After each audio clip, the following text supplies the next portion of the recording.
Hello and welcome to the session of Programming in C. In this session, you will be learning about how to implement a conditional or a ternary operator, how to include library functions in our program, how to manipulate data at the bit level by using bitwise operators, and also a special operator called as a comma operator. A ternary or a conditional operator uses a question mark symbol and a colon symbol to construct uh, a conditional expression.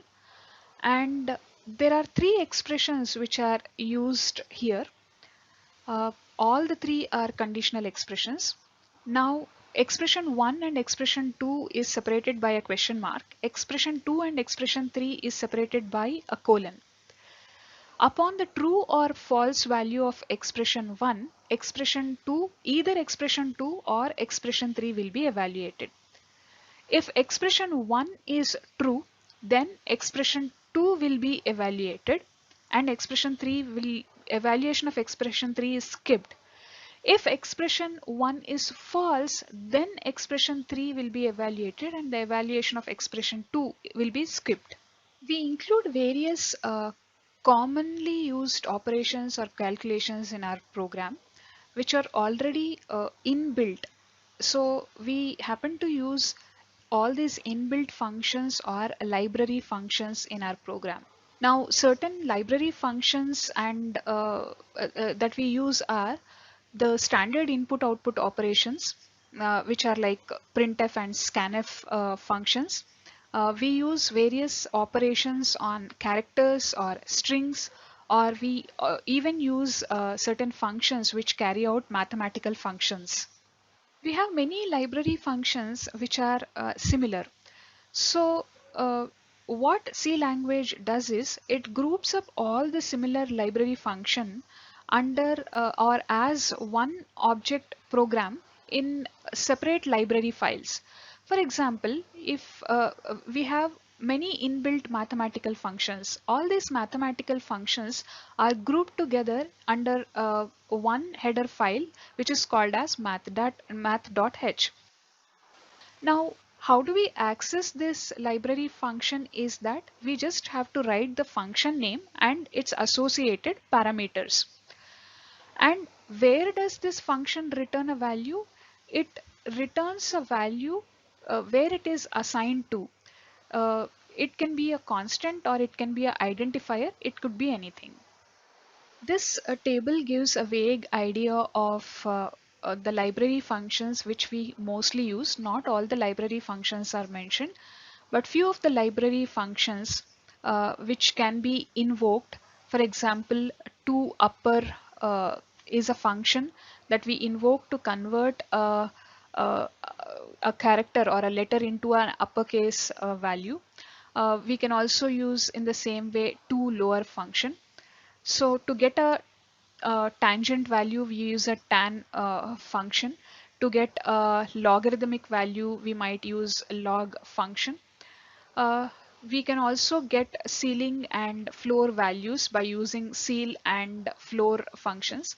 So these are all the library functions that we can use in our program. This is a simple program to demonstrate how to include library functions in the program. This program is basically converting a lowercase character into a uppercase character.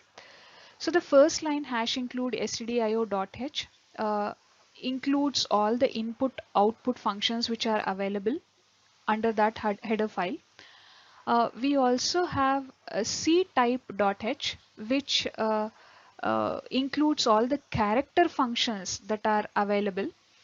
So coming to the main program, the first line int lower comma upper will declare two integer variables which are lower and upper. So here in the next line, lower is assigned with getChar function. Now getChar function is a function which reads the character from the standard input. that is here a keyboard. So you can press any key value, let it be A, B, C, D, E, F or anything, which will be stored in lower. Now, when any character is stored into an integer variable, then its ASCII value is stored.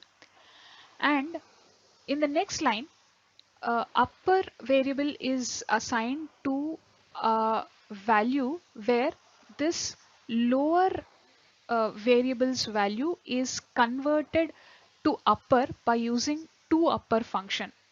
So supposing I am sending or I am pressing the letter small a, then that a will be assigned to lower variable, and lower variable here in the third line is taken as a parameter along with the library function toUpper.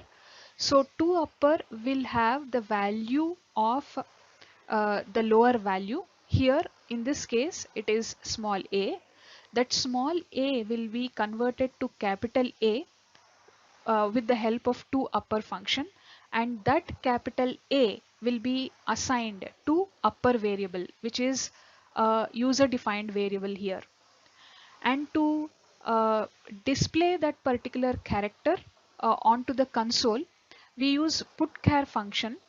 Here putchar function displays the value onto the standard output, which is our output console. Uh, so the value of upper is A, capital A, that would be displayed onto the output console. This is again one more function to illustrate all the library functions. Unlike the other program where we have used ctype.h for character functions, here we are including math.h for using mathematical functions. So any header file can be included, any library functions can be included by by including its associated header file. So if we are using mathematical functions, then it is mandatory that we have to include that particular header file. And if we are using standard input output functions, then we have to include standard input output header file. So here in the program, the first line where integer variables, there are three integer variables which are declared and assigned together. So I is an integer variable assigned to -10. E is a integer variable again assigned with value 2. D is assigned with value 10. And you also have a float value which is RAD, which is assigned with value 1.57. You have two double values D1 and D2. Now here in the display statements, we are using various mathematical functions and displaying the values of the numbers or the variables that we are using. Here absolute I is the mathematical function that we are using. So absolute function takes the value I, that is -10, and then converts it into an absolute value, then displays or returns the value to the format specifier %d. So this is how we use all the mathematical functions here. As we know, all the values are considered by the machine as binary values. Whichever integer values you store will be converted to a binary number, and then uh, the various operations are performed. To perform operations at the bit level, we use bitwise operators. We have various bitwise operators. We have an AND operator which performs bitwise AND operation. We have a OR operator which performs bitwise OR operation. We also have a negation which performs bitwise NOT operation. That is, all the binary bits will be complemented. We have a XOR operator which performs XOR operation. We have a left shift operator which performs a left shift operation. That is, it shifts all the binary numbers to one position left, and when we are using a right shift operator, it shifts all the bits to one position right. We also have a special operator which is called as a comma operator. Now, why we use comma operator is to link the related expressions together. Now, for example, if we have to declare two integer variables and we have to assign the values also at the same time. To do it in a single statement, now we can do it as shown in the example here, where we have int a is equal to 10, comma b is equal to 20. Now a is equal to 10 is one expression and b is equal to 20 is another expression. Now both of them can be linked together by a comma operator here. Uh, and the execution here is done one after the other. First A will be assigned with 10, then 20 will be assigned to B.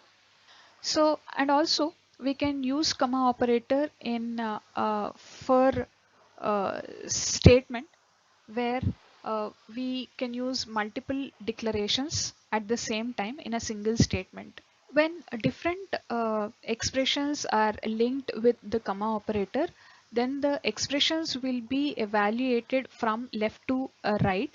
For example, as we have seen, when if there is int a is equal to 10 comma b equal to 20, a is equal to 10 and b equal to 20 are separated by comma, then a is equal to 10 will be evaluated first. That means 10 will be assigned to variable a first, and then 20 will be assigned to variable b.